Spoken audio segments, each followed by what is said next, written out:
First, it is idle to pretend that we can address our economic difficulties without some hardship.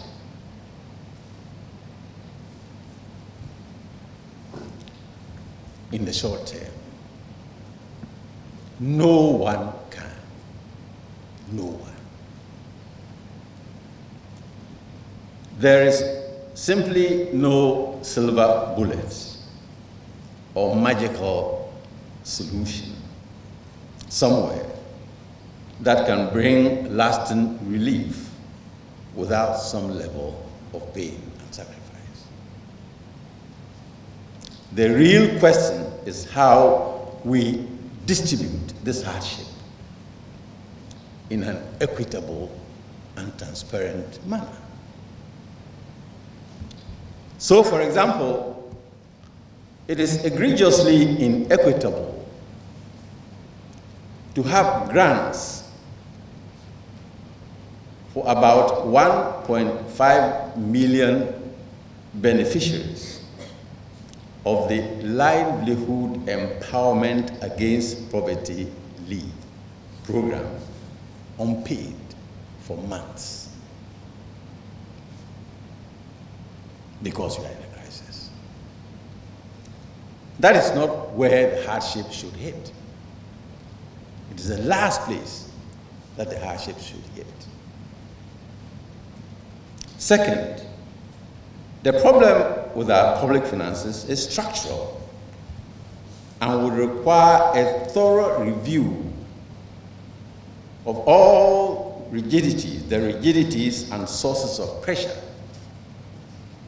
in the budget, including every flagship program and its sustainability and its impact. All the options must be on the table. The situation we find ourselves in calls for no less. It is important to realize that the problem is as much about raising more tax revenue as it is, perhaps even more importantly, about streamlining our public expenditure.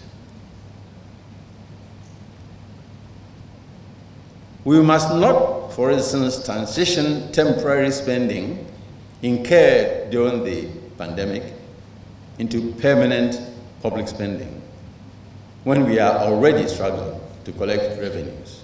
This would be a major policy blunder.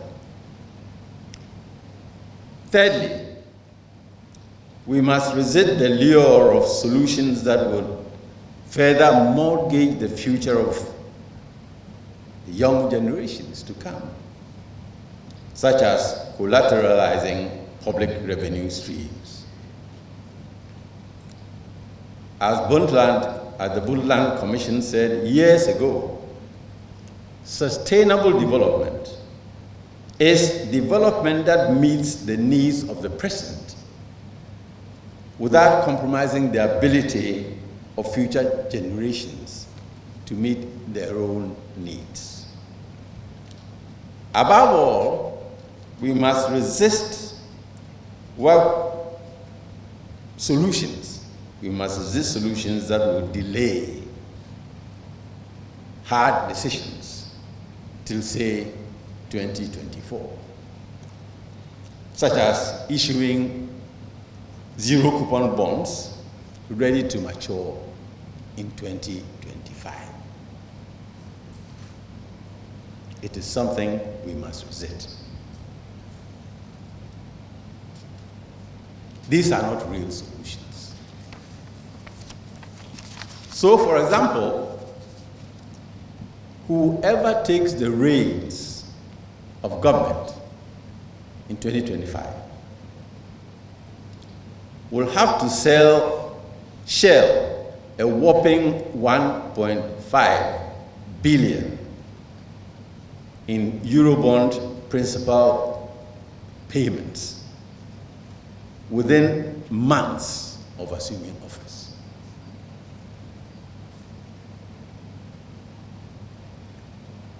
whoever wins the reins of power in 2025 will have to find a whopping 1.5 billion to service Eurobond principal payments just within months of taking office.